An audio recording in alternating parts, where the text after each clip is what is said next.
I can tell your age correctly with some calculations. Open Calculator app in your device.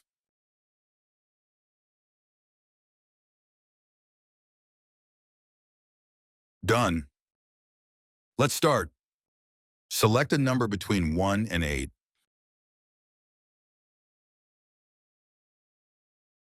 Multiply for that number.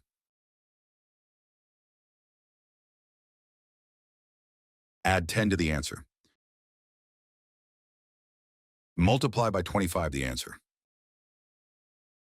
Add 1773 to the answer.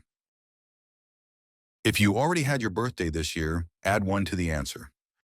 Subtract the answer from the year you born.